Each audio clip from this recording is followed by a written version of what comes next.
नमस्कार. माझं नाव पंकज बाळासाहेब पिंपरे.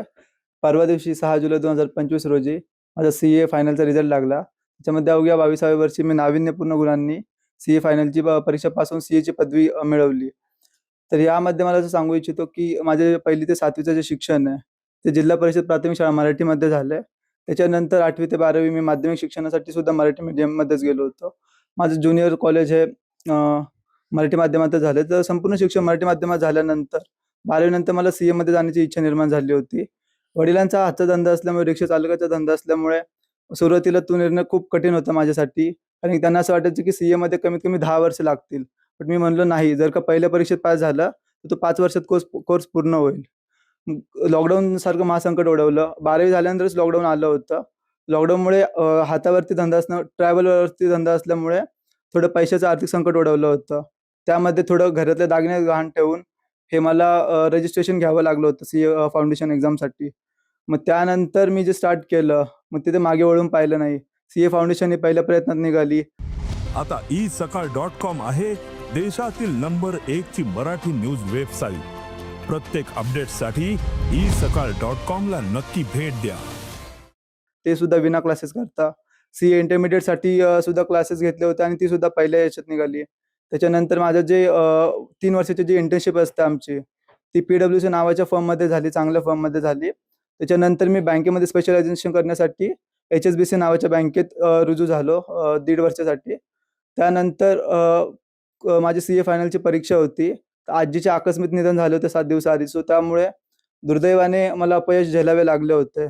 पण न डगमगता, न खचता मी पुन्हा एकदा सी-ए फायनल मे 25 साठी परत उठलो त्या पुन्हा आशेने, की मला सी-ए व्हायचंच म्हणून. आणि मे 25 चे पेपर खूप सोपे गेले आणि रिझल्ट लागला तेव्हा कुणाला सांगितलं नव्हतं, कारण की मला त्यांना एक सरप्राईज द्यायचं होतं. जेव्हा रिझल्ट लागला तेव्हा पप्पा घरचे काम करत होते, मम्मी स्वयंपाक करत होती. जेव्हा रिझल्ट लागला तेव्हा मी सांगितलं त्यांना, की मी पास झालो, ओरडून सांगितलं. तेव्हा त्यांना कळलं, की रिझल्ट होता. तर एक अर्थातच आनंदाचा धक्का सर्वांना बसलेला आहे आणि त्यापासून जे सेलिब्रेशन वगैरे होतंय, सन्मान होतायत, ते सगळ्यांनी आमचे कुटुंबीय सर्व भारावून गेले. तर मित्रांनो, सी-एचा करिक्युलम हा आपल्याला माहिती आहे, की 3 परीक्षा असतात. सी-ए असं एक शिक्षण आहे, की ज्यामध्ये कमी खर्चात होणारे शिक्षण आहे. ज्यामध्ये पैशाची अशी खूप गरज लागत नाही.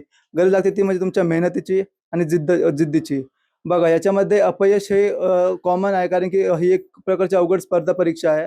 जगातील टॉप 10 एक टॉप सगळ्यात अवघड 10 अशा परीक्षांमध्ये हिची एक गणना केली जाते. तर त्यामध्ये स्पर्धा परीक्षेच्या नेचरमुळे आपल्याला थोडेसे ते फेल्युअर येऊ शकतं.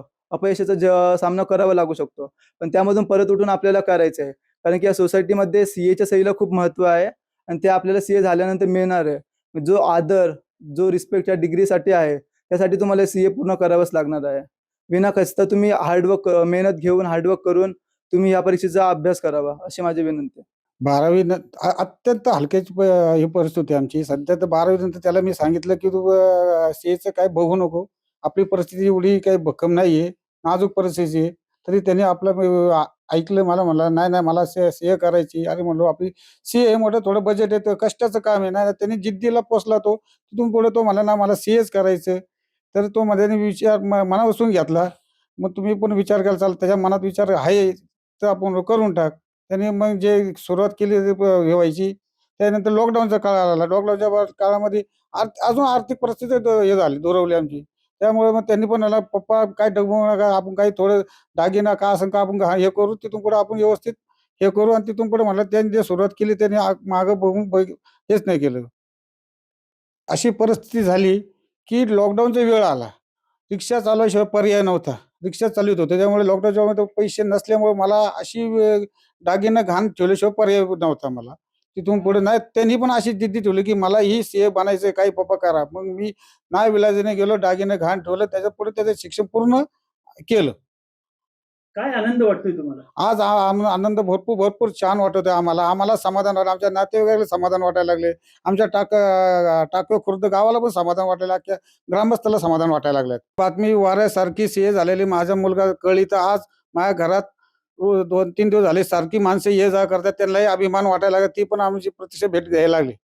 तिथून मी कारला ते लोणावळा ही गाडी रिक्षा रोज चालवितो मी. माझं नाव बाळासाहेब पंढरीनाथ पिंपरे. देश विदेशातील प्रत्येक घडामोडींचे लाईव्ह अपडेट मिळवण्यासाठी आता साम टीव्हीच्या सर्व सोशल मीडिया प्लॅटफॉर्मला लाईक, फॉलो आणि सबस्क्राईब करा. तसंच सर्व नोटिफिकेशनसाठी बेल आयकॉन प्रेस करायला विसरू नका.